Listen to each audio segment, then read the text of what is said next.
ಮಿತ್ರರೇ ನಮಸ್ಕಾರ.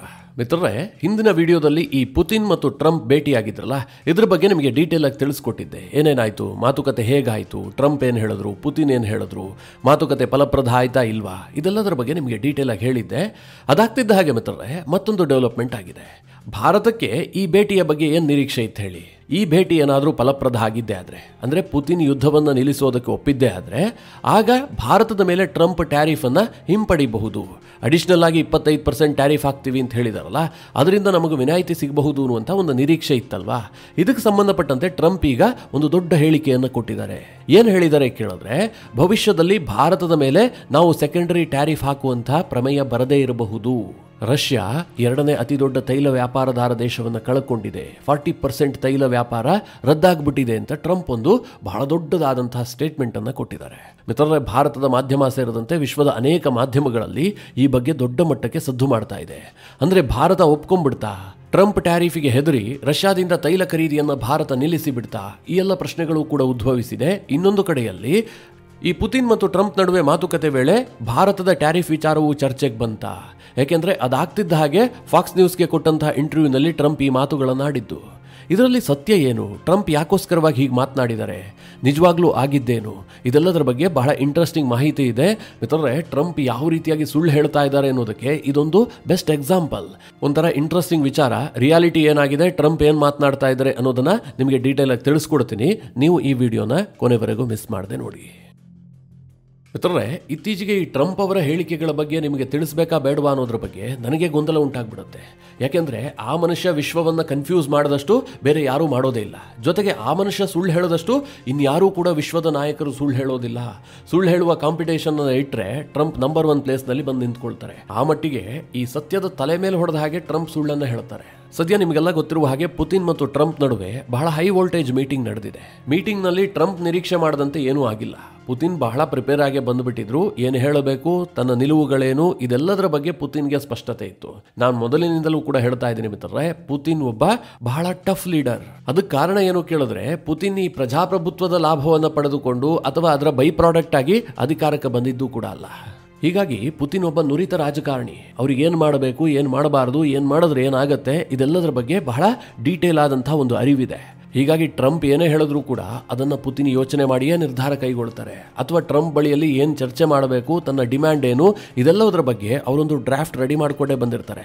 ಇದೇ ಕಾರಣದಿಂದ ಅಲಸ್ಕಾದಲ್ಲಿ 3 ಗಂಟೆಗಳ ಕಾಲ ಟ್ರಂಪ್ ಮತ್ತು ಪುತಿನ್ ನಡುವೆ ಮಾತುಕತೆ ನಡೀತು. ಟ್ರಂಪ್ರ ಯಾವುದೇ ಡಿಮ್ಯಾಂಡ್ಗಳಿಗೆ ಪುತಿನ್ ಒಪ್ಕೊಂಡಿಲ್ಲ. ಮಿತ್ರರೇ, ಟ್ರಂಪ್ ಡಿಮ್ಯಾಂಡ್ಗಳು ಅಂತಂದ್ರೆ ಏನು? ಟ್ರಂಪ್ ಬಳಿಯಲ್ಲಿ ಓನ್ ಆದಂತಹ ಯಾವುದಾದ್ರೂ ಪ್ಲಾನ್ ಇದೆಯಾ? ಖಂಡಿತವಾಗ್ಲೂ ಇಲ್ಲ. ಟ್ರಂಪ್ ಈ ಹಿಂದೆ ಒಂದು ರೀತಿಯಾಗಿ ಹೇಳ್ತಾ ಇದ್ರು.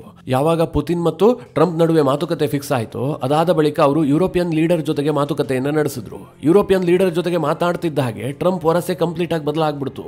ಒಂದು ವೇಳೆ ಪುತಿನ್ ಜೊತೆಗಿನ ಮಾತುಕತೆ ವಿಫಲವಾಗಿದ್ದೇ ಆದ್ರೆ ನಾನು ರಷ್ಯಾದ ವಿರುದ್ಧ ಬಹಳ ತೀವ್ರವಾಗ್ತೀನಿ, ಅಂದ್ರೆ ದೊಡ್ಡ ದೊಡ್ಡ ಕ್ರಮಗಳನ್ನು ಕೈಗೊಳ್ತೀನಿ ಅಂತ ಧಮಕಿ ಹಾಕೋದಕ್ಕೆ ಶುರು ಮಾಡಿದ್ರು. ನಾನು ಯಾಕೆ ಈ ಮಾತನ್ನ ಹೇಳ್ತಾ ಇದ್ದೀನಿ ಅಂತಂದ್ರೆ, ಟ್ರಂಪ್ಗೆ ಯಾವ ಸಮಯದಲ್ಲಿ ಏನು ಮಾತನಾಡಬೇಕು ಅನ್ನೋದ್ರ ಬಗ್ಗೆ ಸ್ವಲ್ಪವೂ ಕೂಡ ಅರಿವಿಲ್ಲ. ಅದೇ ಪುತಿನ್ರನ್ನ ನೋಡಿ, ನಿನ್ನೆ ಅಷ್ಟೆಲ್ಲ ಮಾತುಕತೆ ಆಗಿದೆ, ಅವರೆಲ್ಲೂ ಕೂಡ ತಾಳ್ಮೆಯನ್ನು ಕಳೆದುಕೊಂಡಿಲ್ಲ. ಏನು ಹೇಳಬೇಕು, ಎಷ್ಟು ಹೇಳಬೇಕು ಎಲ್ಲೋದನ್ನು ಬಹಳ ನೀಟಾಗಿ ಹೇಳಿದ್ರು. ಟ್ರಂಪನ್ನು ಒಂದಷ್ಟು ಹೊಗಳಿ ಅಟ್ಟಕ್ಕೆ ಏರಿಸಿದ್ರು. ಯಾಕಂದರೆ ಈ ಆದ್ಮಿ ದಡ್ಡ ಇದ್ದಾನೆ, ಈತನಿಂದ ನನ್ನ ಕೆಲಸ ಆಗುತ್ತೆ ಅಂತ ಪುತಿನ್ಗೆ ತುಂಬ ಚೆನ್ನಾಗಿ ಗೊತ್ತು. ಟ್ರಂಪನ್ನು ಹೊಗಳಿ ಅಟ್ಟಕ್ಕೆ ಏರಿಸಿದ್ರೆ ಆತ ಏನು ಬೇಕಾದರೂ ಮಾಡ್ತಾನೆ. ಬಿಡಿ, ಆ ಇಡೀ ಮೀಟಿಂಗ್ ಬಗ್ಗೆ ನಾನು ಹಿಂದಿನ ವಿಡಿಯೋದಲ್ಲಿ ನಿಮಗೆ ಡೀಟೇಲ್ ಆಗಿ ತಿಳಿಸ್ಕೊಟ್ಟಿದ್ದೀನಿ. ಈಗ ವಿಚಾರ ಏನು ಕೇಳಿದ್ರೆ, ಟ್ರಂಪ್ ಮತ್ತು ಪುತಿನ್ ನಡುವೆ ಈ ಮಾತುಕತೆ ಆಯ್ತಲ್ಲ, ಅದಾದ ಬಳಿಕ ಇದೇ ಟ್ರಂಪ್ ಫಾಕ್ಸ್ ನ್ಯೂಸ್ಗೆ ಒಂದು ಇಂಟರ್ವ್ಯೂ ಕೊಡ್ತಾರೆ. ಅದರಲ್ಲಿ ಫಾಕ್ಸ್ ನ್ಯೂಸ್ನ ಜರ್ನಲಿಸ್ಟ್ ಮತ್ತೆ ಭಾರತದ ಟ್ಯಾರಿಫ್ ವಿಚಾರವನ್ನು ಪ್ರಸ್ತಾಪ ಮಾಡ್ತಾರೆ. ಹೇಳಿ ಕೇಳಿ ಟ್ರಂಪ್ ಎಲ್ಲೇ ಸಿಕ್ಕರೂ ಕೂಡ ಜರ್ನಲಿಸ್ಟ್ಗಳು ಇದನ್ನ ಪ್ರಸ್ತಾಪ ಮಾಡಿಯೇ ಮಾಡ್ತಾರೆ. ಯಾಕೆಂದ್ರೆ ಇವತ್ತು ಭಾರತದ ಮೇಲೆ ಅಮೆರಿಕ ಅತಿ ಹೆಚ್ಚು ಟ್ಯಾರಿಫ್ ಅನ್ನು ವಿಧಿಸಿದೆ. ಕೇವಲ ಟ್ಯಾರಿಫ್ ಮಾತ್ರ ಭಾರತದ ಮೇಲೆ ಹಾಕಿಲ್ಲ, ಪೆನಾಲ್ಟಿ ರೂಪದಲ್ಲಿ ಅಡಿಷನಲ್ ಟ್ಯಾರಿಫ್ ಅನ್ನು ಕೂಡ ಭಾರತದ ಮೇಲೆ ಹಾಕಲಾಗಿದೆ. ಈಗಾಗಲೇ 25% ಜಾರಿಗೆ ಬಂದಿದೆ. ಈ ತಿಂಗಳ ಅಂತ್ಯದಿಂದ ಹೆಚ್ಚುವರಿಯಾಗಿ 25% ಕೂಡ ಜಾರಿಗೆ ಬರುತ್ತೆ ಅಂತ ಅಮೆರಿಕ ಸರ್ಕಾರ ಘೋಷಣೆ ಮಾಡಿದೆ. ಹೀಗಾಗಿ ಅಮೆರಿಕದಲ್ಲಿ ಟ್ರಂಪ್ ಎಲ್ಲೇ ಸಿಕ್ಕರೂ ಕೂಡ ಭಾರತದ ಟ್ಯಾರಿಫ್ ವಿಚಾರವನ್ನ ಅಲ್ಲಿನ ಜರ್ನಲಿಸ್ಟ್ಗಳು ಪ್ರಶ್ನೆ ಮಾಡ್ತಾರೆ.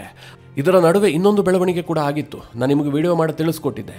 ಅಮೆರಿಕದ ಟ್ರೆಜರಿ ಸೆಕ್ರೆಟರಿ ಆಗಿರುವಂತಹ ಸ್ಕಾಟ್ ಬೆಸೆಂಟ್ ಒಂದು ಹೇಳಿಕೆ ಕೊಟ್ಟಿದ್ರು. ಒಂದು ವೇಳೆ ಟ್ರಂಪ್ ಮತ್ತು ಪುತಿನ್ ನಡುವಿನ ಮಾತುಕತೆ ವಿಫಲವಾಗಿದ್ದೇ ಆದ್ರೆ ಭಾರತದ ಮೇಲೆ ನಾವು ಇನ್ನೂ ಹೆಚ್ಚಿನ ತೆರಿಗೆಯನ್ನು ವಿಧಿಸ್ತೀವಿ. ಈಗಾಗಲೇ 50% ಇದೆಯಲ್ಲ, ಇದು 75% ಬೇಕಾದ್ರೆ ಆಗಬಹುದು, 100% ಬೇಕಾದ್ರೆ ಆಗಬಹುದು ಅಂತ ಒಂದು ರೀತಿಯಲ್ಲಿ ಧಮಕಿ ಹಾಕಿದ್ರು. ಹೀಗಾಗಿ ಈ ಮಾತುಕತೆ ಮುಗಿತಿದ್ದ ಹಾಗೆ ಟ್ರಂಪ್ಗೆ ಈ ಪ್ರಶ್ನೆಯನ್ನು ಕೇಳಲಾಯಿತು. ಭಾರತಕ್ಕೆ ಸೆಕೆಂಡರಿ ಟ್ಯಾರಿಫ್ ಹಾಕುವಂತ ಇಚ್ಛೆ ಏನಾದರೂ ಇದೆಯಾ ಅಂತ. ಅದಕ್ಕೆ ಟ್ರಂಪ್ ಏನು ಹೇಳಿದ್ರು ಗೊತ್ತಾ? ಭಾರತದ ಮೇಲೆ ಅಡಿಷನಲ್ ಆಗಿ ಟ್ಯಾರಿಫ್ ಹಾಕುವಂತ ಪ್ರಮೇಯ ಬರದೇ ಇರಬಹುದು. ಟ್ರಂಪ್ ಯಾವತ್ತೂ ಕೂಡ ನೇರವಾಗಿ ಹೇಳೋದು ಕಮ್ಮಿ. ಈ ಆಗಬಹುದು ಹೋಗಬಹುದು ಇದನ್ನು ಜಾಸ್ತಿಯಾಗಿ ಹೇಳ್ತಾರೆ. ಇವತ್ತು ಕೂಡ ಟ್ರಂಪ್ ಅದನ್ನೇ ಹೇಳಿದ್ದಾರೆ. ಯಾಕೆ ಟ್ರಂಪ್ ಹೀಗೆ ಹೇಳಿದ್ರು ಕೇಳಿದ್ರೆ, ಇವತ್ತು ರಷ್ಯಾ ತನ್ನ 2ನೇ ಅತಿ ದೊಡ್ಡ ಆಯಿಲ್ ಬಯರ್ ಅನ್ನ ಕಳೆದುಕೊಂಡಿದೆ. 40% ಅವರಿಗೆ ಆಯಿಲ್ ಸೇಲ್ ಮಾಡುವಂತಹದ್ದು ಕಡಿಮೆ ಆಗಿದೆ. ಹೀಗೆಲ್ಲ ಘೋಷಣೆ ಮಾಡಿದ್ರು. ಮಿತ್ರರೇ, ಇದು ಟ್ರಂಪ್ ಹೇಳದಂತಹ ಒಂದು ದೊಡ್ಡ ಸುಳ್ಳು. ಯಾಕೆ ಕೇಳಿದ್ರೆ, ರಷ್ಯಾ ಯಾವುದೇ ಆಯಿಲ್ ಮಾರ್ಕೆಟ್ ಅನ್ನು ಕಳೆದುಕೊಂಡಿಲ್ಲ. ಟ್ರಂಪ್ ಯಾರನ್ನ ಉಲ್ಲೇಖ ಮಾಡಿ ಹೇಳ್ತಾ ಇರುವಂತದ್ದು, ಭಾರತ ರಷ್ಯಾದಿಂದ ಆಯಿಲ್ ಖರೀದಿಯನ್ನ ಕಡಿಮೆ ಮಾಡಿದೆ, ಅಂದ್ರೆ ನಿಲ್ಲಿಸ್ಬಿಟ್ಟಿದೆ ಅಂತ ಅವ್ರು ಹೇಳ್ತಾ ಇದ್ದಾರೆ. 40% ಕಡಿಮೆ ಆಗಿದೆ ಅಂತಂದ್ರೆ, ಅಥವಾ 2ನೇ ಅತಿ ಹೆಚ್ಚು ಕಚ್ಚಾ ತೈಲ ಖರೀದಿ ಮಾಡ್ತಾ ಇರುವಂತಹ ದೇಶವನ್ನ ರಷ್ಯಾ ಕಳೆದುಕೊಂಡಿದೆ ಅಂತಂದ್ರೆ ಯಾವುದದು? ಭಾರತವೇ ತಾನೆ. ಈ ರೀತಿಯಾಗಿ ಟ್ರಂಪ್ ಓಪನ್ ಆಗಿ ಸುಳ್ಳು ಹೇಳ್ಬಿಟ್ರು. ಯಾವುದೇ ಮುಲಾಜೆ ಇಲ್ಲ. ಫಾಕ್ಸ್ ನ್ಯೂಸ್ ನಂತಹ ಒಂದು ಬಹಳ ದೊಡ್ಡ ನ್ಯೂಸ್ ಚಾನಲ್ಗೆ ಕೊಟ್ಟಂತಹ ಇಂಟರ್ವ್ಯೂನಲ್ಲಿ ನಾನೊಬ್ಬ ಅಮೆರಿಕದ ಅಧ್ಯಕ್ಷ ಅನ್ನೋದನ್ನು ಮರೆತು ಟ್ರಂಪ್ ಈ ಸುಳ್ಳನ್ನ ಹೇಳಿದ್ರು. ಯಾಕೆ ನಾನು ಇದನ್ನ ಒತ್ತಿ ನಿಮಗೆ ಹೇಳ್ತಾ ಇದ್ದೀನಿ ಅಂತಂದ್ರೆ, ಅದಕ್ಕೊಂದು ಕಾರಣ ಇದೆ. ಟ್ರಂಪ್ ಏನ್ ಹೇಳಿದಾರೋ ಅದಕ್ಕೆ ವಿರುದ್ಧವಾದಂತಹ ಬೆಳವಣಿಗೆ ಭಾರತ ಮತ್ತು ರಷ್ಯಾದ ನಡುವೆ ಆಗಿದೆ. ಭಾರತ ಕಳೆದ 15 ದಿನಗಳಲ್ಲಿ ರಷ್ಯಾದಿಂದ ಆಯಿಲ್ ಪರ್ಚೇಸ್ ಮಾಡುವಂತಹ ಪ್ರಮಾಣವನ್ನ ತೀವ್ರ ಪ್ರಮಾಣದಲ್ಲಿ ಜಾಸ್ತಿ ಮಾಡಿದೆ. ಸದ್ಯ ಪ್ರತಿನಿತ್ಯ ರಷ್ಯಾದಿಂದ ಭಾರತಕ್ಕೆ 2 ಮಿಲಿಯನ್ ಬ್ಯಾರಲ್ನಷ್ಟು ಕಚ್ಚಾ ತೈಲ ಬರ್ತಾ ಇದೆ. 2 ಮಿಲಿಯನ್ ಬ್ಯಾರಲ್ ಅಂತಂದ್ರೆ 20 ಲಕ್ಷ ಬ್ಯಾರಲ್. ಅಷ್ಟು ದೊಡ್ಡ ಪ್ರಮಾಣದಲ್ಲಿ ರಷ್ಯಾದಿಂದ ಕಚ್ಚಾ ತೈಲವನ್ನು ತರಿಸ್ಕೊಳ್ಳೋದಕ್ಕೆ ಶುರು ಮಾಡಿದೆ. ಸದ್ಯ ಅಮೆರಿಕದ ಡೆಮಾಕ್ರೆಟಿಕ್ ಪ್ಯಾನಲ್ ಏನು ಹೇಳಿದೆ ಅಂತಂದ್ರೆ, ಟ್ರಂಪ್ ಟ್ಯಾರಿಫ್ನಿಂದಾಗಿ ಭಾರತವನ್ನು ನಿಯಂತ್ರಣ ಮಾಡೋದಕ್ಕೆ ಅಸಾಧ್ಯ. ನೀವೆಷ್ಟೇ ಟ್ಯಾರಿಫ್ ಹಾಕಿದ್ರೂ ಕೂಡ ಭಾರತ ರಷ್ಯಾದಿಂದ ಕಚ್ಚಾ ತೈಲವನ್ನು ತರಿಸ್ಕೊಳ್ಳೋದನ್ನು ನಿಲ್ಲಿಸೋದಿಲ್ಲ. ಅವರ ಪಾಲಿಸಿಯೇ ಆ ರೀತಿಯಾಗಿದೆ. ಹೀಗಂತ ಅಮೆರಿಕದ ಡೆಮಾಕ್ರೆಟಿಕ್ ಪ್ಯಾನಲ್ ಟ್ರಂಪ್ ಸರ್ಕಾರಕ್ಕೆ ಎಚ್ಚರಿಕೆ ಕೊಟ್ಟಿದೆ. ಇನ್ನೊಂದು ಕಡೆಯಲ್ಲಿ ಅಮೆರಿಕದ ಪತ್ರಿಕೆಗಳು ಇದನ್ನು ವಿಡಂಬನಾತ್ಮಕವಾಗಿ ಬರೆಯೋದಕ್ಕೆ ಶುರು ಮಾಡಿದವೆ. ಅವ್ರೇನು ಹೇಳ್ತಾ ಇದ್ದಾರೆ ಗೊತ್ತಾ? ಭಾರತದ ಮೇಲಿನ ಟ್ರಂಪ್ ಟ್ಯಾರಿಫ್ ಅನ್ನ ಭಾರತೀಯರು ಅಸ್ತ್ರದಂತೆ ಬಳಸ್ಕೊಳ್ತಾ ಇದ್ದಾರೆ. ಭಾರತ ಸರ್ಕಾರ ಏನ್ ಮಾಡುತ್ತೆ ಅಂತಂದ್ರೆ, ಈ ಟ್ರಂಪ್ ಟ್ಯಾರಿಫ್ ಅನ್ನ ಪುತಿನ್ಗೆ ತೋರಿಸ್ತಾರೆ.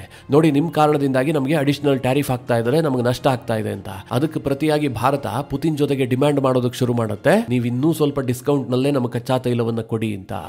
ಆ ಮಟ್ಟಿನ ಚೌಕಾಸಿಯನ್ನ ಮೈಗೂಡಿಸಿಕೊಂಡಿದೆ ಭಾರತ. ಅವರು ಲಾಭವನ್ನ ಮಾತ್ರ ನೋಡ್ತಾರೆ. ಹೀಗಂತ ಅಮೆರಿಕದ ಪತ್ರಿಕೆಗಳೇ ಟ್ರಂಪ್ ಕಾಲೆಳೆಯೋದಕ್ಕೆ ಶುರು ಮಾಡಿದವೆ.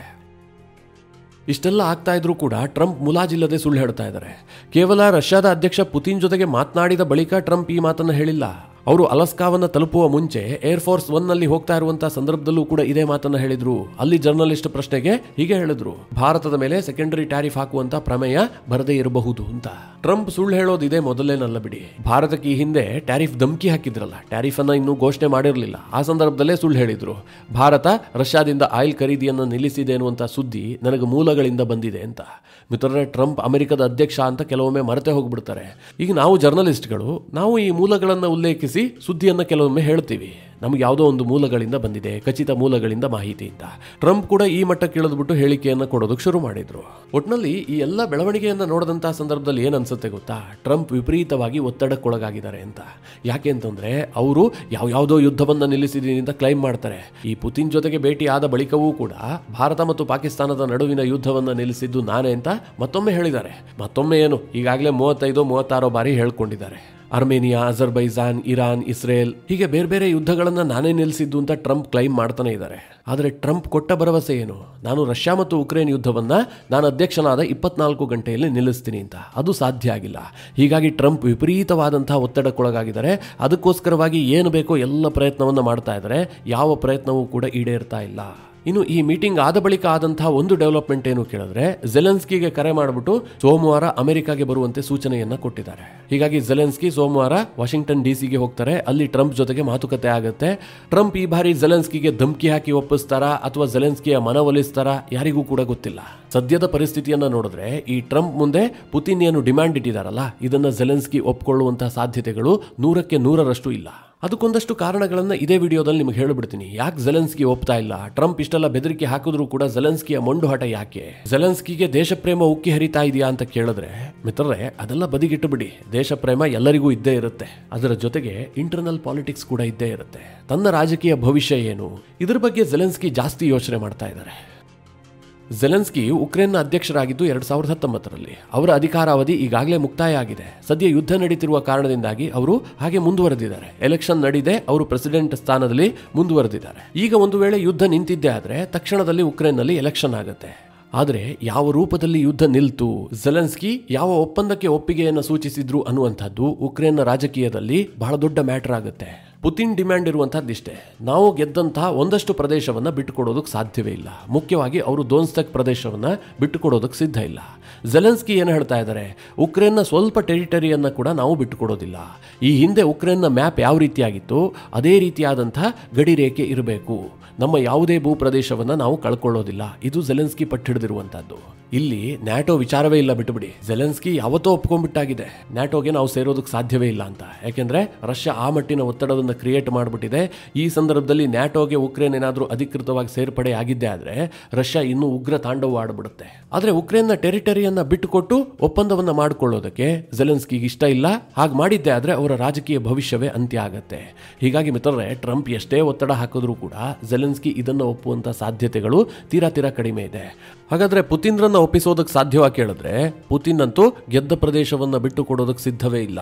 ನಾವಿಷ್ಟೆಲ್ಲ ಲಕ್ಷ ಸೈನಿಕರನ್ನ ಇಲ್ಲಿ ಬಲಿ ಹಾಕಿದ್ದೀವಿ, ನಮಗಿಷ್ಟೆಲ್ಲ ನಷ್ಟ ಆಗಿದೆ, ಇಷ್ಟೆಲ್ಲ ಮಾಡ್ಕೊಂಡ್ಬಿಟ್ಟು 3 ವರ್ಷ ಹೋರಾಟ ಮಾಡಿ ಬರಿಗೈಯಲ್ಲಿ ವಾಪಸ್ ಹೋಗೋದಕ್ಕೆ ಪುತಿನ್ ಸಿದ್ಧ ಇಲ್ಲ. ಈ ಕಾರಣದಿಂದಾಗಿ ಈ ಪುತಿನ್ ಮತ್ತು ಜೆಲೆನ್ಸ್ಕಿಯ ನಡುವೆ ಸಿಕ್ಕಾಕೊಂಡು ಟ್ರಂಪ್ ಟ್ರ್ಯಾಪ್ ಆಗುವಂತ ಸಾಧ್ಯತೆಗಳು ಜಾಸ್ತಿ ಇದೆ. ಇನ್ನು ಭಾರತದ ಟ್ಯಾರಿಫ್ ಜಾರಿಗೆ ಬರುತ್ತಾ ಬಿಡುತ್ತಾ ಅನ್ನೋದ್ರ ಬಗ್ಗೆ ಅಮೆರಿಕಾಗೆ ಸೀರಿಯಸ್ನೆಸ್ ಇಲ್ಲ. ಇನ್ನು ಭಾರತೀಯರಾದಂಥ ನಾವು ಯಾಕೆ ಯೋಚನೆ ಮಾಡಬೇಕು? ಭಾರತ ಸರ್ಕಾರ ಇದನ್ನು ಕಂಪ್ಲೀಟ್ ಆಗಿ ಇಗ್ನೋರ್ ಮಾಡಿಬಿಟ್ಟಿದೆ. ಏನಾಗುತ್ತೋ ಆಗಲಿ, ಮುಂದೆ ನೋಡ್ಕೊಳ್ಳೋಣ ಅನ್ನುವ ಸ್ಥಿತಿಗೆ ಭಾರತ ಬಂದಂತೆ ಕಂಡು ಬರ್ತಾ ಇದೆ. ಮಿತ್ರರೇ, ಈ ವಿಚಾರಗಳ ಕುರಿತಾಗಿ ನಿಮಗೆ ಅನಿಸುತ್ತೆ? ನಿಮ್ಮ ಅನಿಸಿಕೆ ಅಭಿಪ್ರಾಯವನ್ನು ಕಮೆಂಟ್ ಮಾಡುವ ಮೂಲಕ ನಮಗೆ ತಿಳಿಸಿ. ಹಾಗೆ ನಿಮಗೆ ಈ ವಿಡಿಯೋ ಇಷ್ಟವಾದರೆ ಲೈಕ್ ಮಾಡಿ. ಜೊತೆಗೆ ನೀವಿನ್ನೂ ನಿಮ್ಮ ನೆಚ್ಚಿನ ಸಂಸ್ಕಾರ ಸೌರಭ ಯೂಟ್ಯೂಬ್ ಚಾನಲ್ನ ಸಬ್ಸ್ಕ್ರೈಬ್ ಮಾಡಿಲ್ಲ ಅಂತಾದರೆ ಈ ಕೂಡಲೇ ಸಬ್ಸ್ಕ್ರೈಬ್ ಮಾಡಿ. ಮುಂದಿನ ಎಲ್ಲ ಅಪ್ಡೇಟ್ಗಳ ನೋಟಿಫಿಕೇಷನ್ಗಾಗಿ ಬೆಲ್ ಐಕಾನ್ ಒತ್ತಿ.